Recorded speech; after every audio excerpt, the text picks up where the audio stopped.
My feelings about Scotland were always really powerful and remain that today. I'm basically an emotional nationalist. I mean, I can rationalise it, and I get the point about a Nordic welfare system and all that stuff. But essentially, the policy issues I can forget. They can pass me by. I mean, I vote for independence because I believe in Scotland. I mean, I'm actually quite dangerous in that sense, and nobody should ever take seriously anything I say because, I mean, I'm a believer. That's who I am. I just think for the sake of it, because it's our national destiny, because it's who we are, Scotland is home, the Scots are family, and this is just for me, a kind of a date with destiny. One of the reasons, although I was scunnered when I left the BBC, I mean, I gave up. Actually, I could still be there. I gave up a lot of money to do this year because I couldn't sit behind a microphone. I couldn't ask other people the questions. I needed to have my voice heard and would never have been satisfied afterwards, after a vote, whichever way it went, if I had not been able to participate fully in this debate. It matters so much to me. It'll be one of the great days of my life on September 18 this year, to be able to go and vote for my country's independence. That was going to be the next question, because I was going to ask you... am I voting yes? No. If being an outspoken sort of supporter of India, is it actually possible to get on in the BBC? I wasn't in the BBC. I mean, I wasn't doing that in the BBC. No, you can't do that. And it's quite right too. I mean, everybody in the BBC has got political views. They're all individuals and voters.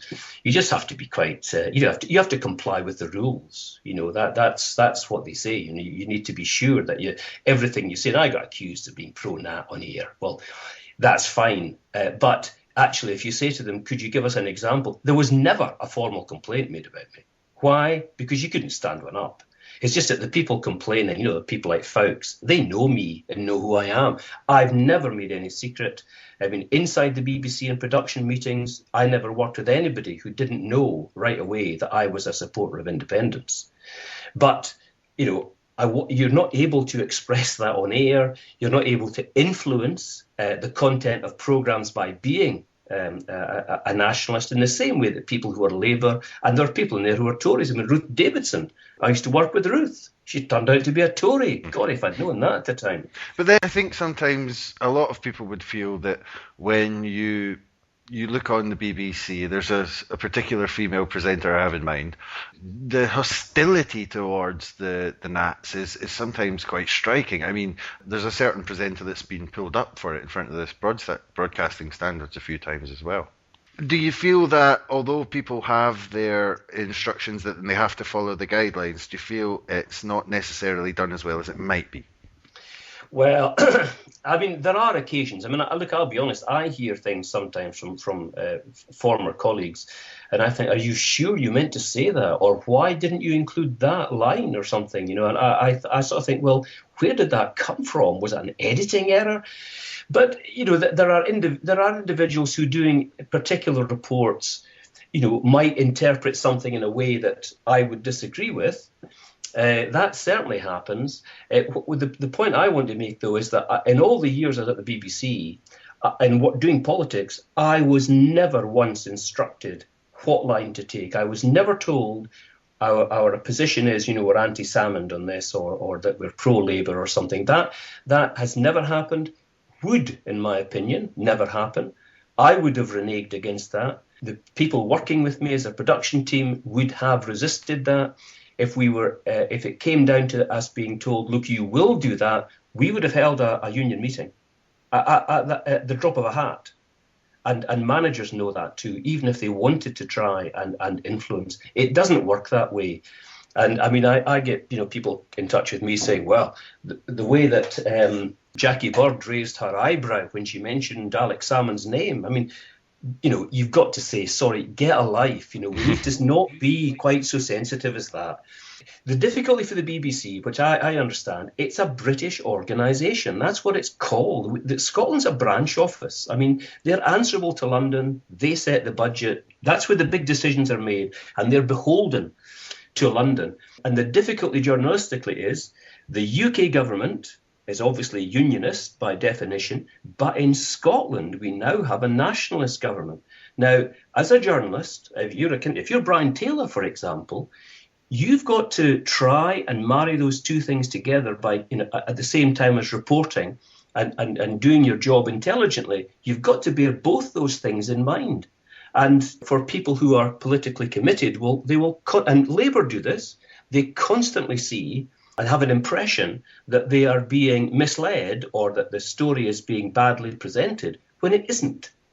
I had lots of emails over the years from people who would say, why did you say such and such a thing? I'm a Tory voter and you're attacking us over X, Y, or Z. And often, I just reply and say, well, I did that because remember when you introduced the poll tax? That was quite unpopular, or whatever the answer was. And then you get somebody, they'll come back at you and say, well, I understand now. Thanks very much. We all have a kind of slightly angry reaction to stuff that we hear. But once it's explained to you why things are done a certain way, I find it does make a big difference. And one of the failings of BBC Scotland is they just don't seem to have any dialogue as such with the listeners and viewers. They don't explain what they're doing. I mean, you mentioned a particular female presenter. I'm not sure, maybe that was my friend Isabel, who was castigated in air by, what's his name, Davison. No, it wasn't. No, it wasn't. Okay, sorry. But, there's an example there now. After that, Isabel stopped, it was not so long after that, she stopped doing television interviews. Now, there's an assumption made out there that that these things are connected, which, to my knowledge, they are not. But the BBC doesn't attempt to say why, someone who is extremely popular, in my view, the BBC's best interviewer in current affairs, was suddenly no longer doing television. Why not tell people? That this is the world's biggest communication business, biggest organisation, and it can't communicate. It simply fails to communicate with the Scottish public who fund it, and frankly, with its own staff. I mean, the industrial relations are awful. There's a severe possibility of another strike coming up at the BBC in the next few weeks.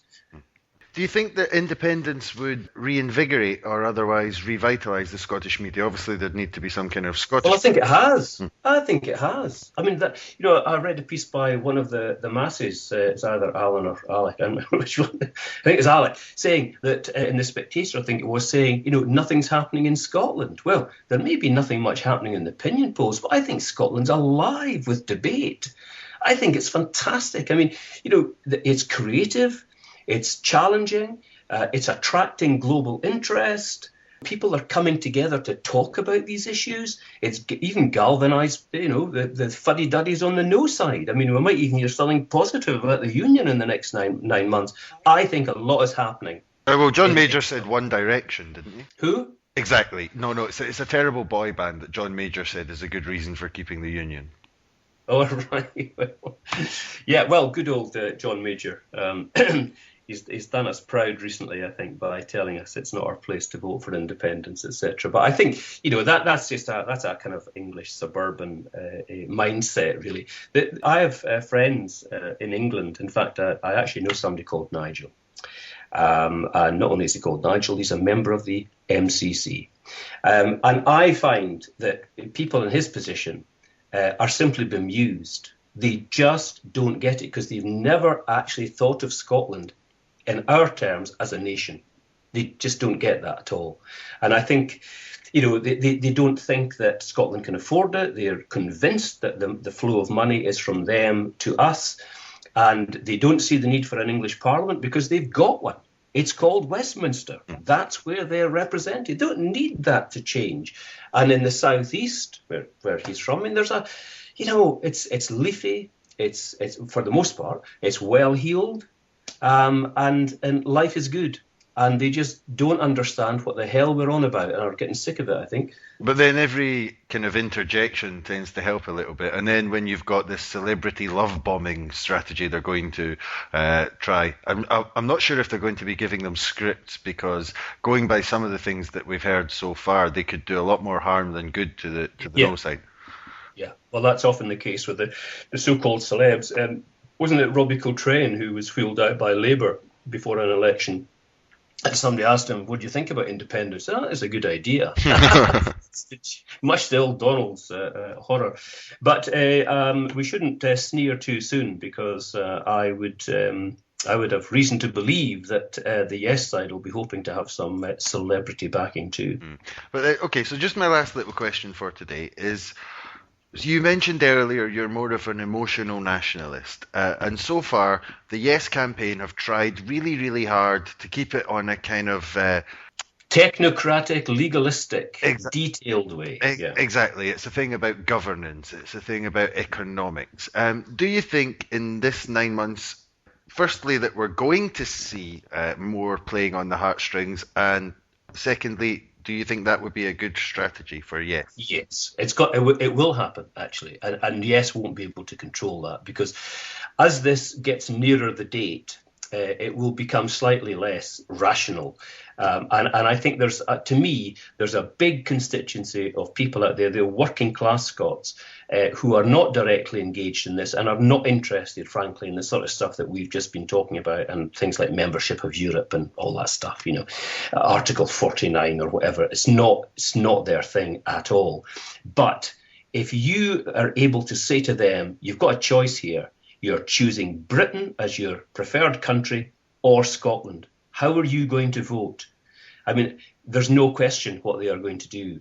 I mean, I characterise this as, the sort of guy who's, he's got Scotland tattooed on the arm. And it may not be, he's not going to watch Newsnight Scotland. But if you manage to reach him, to touch his heart and say, look, mate, this is what this is about. This is about Scotland, your country. Are you voting for Scotland or voting for Britain? Which is it? I think you've only got one answer there. I think that needs to start now. It will kick in anyway, but I think more and more of us should be just saying that, Why are we the only people on the face of the earth who are afraid of our own independence? Why is our own government telling us we shouldn't be independent? I mean, whoever votes, how does anybody vote against their own country's independence? And this is the first time in 300 years that this question has been put to us. We've fudged this for a long, long time, and we all do. The British passport, yeah, but I'm a Scot and all that stuff. And it's okay, that's not difficult. And I mean, I do the same thing as well. But this is a kind of crunch time. This is a moment of decision. You're going to have to go into that box and confront that question. Who are you? What's your country? What do you believe in? And it's going to be right there. And if you vote no, you're going to have to look in the mirror the next day. You're going to have your child or your grandchild in years to come saying, Dad, how did you vote in the referendum? And the other problem, as is now becoming apparent, is if we vote no, it won't be long before we really will count the cost of that, because it's going to hurt.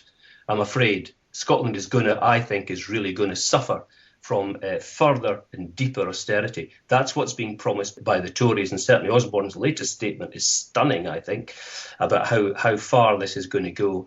And he's doing that in order to try and trap Labour. And how are Labour going to get out of it? Because so far they're backing him and saying, well, we'll have at least another 2 years of it if we get elected. We need to get out of this mess now. Derek, thanks very much. That's been brilliant. Okay.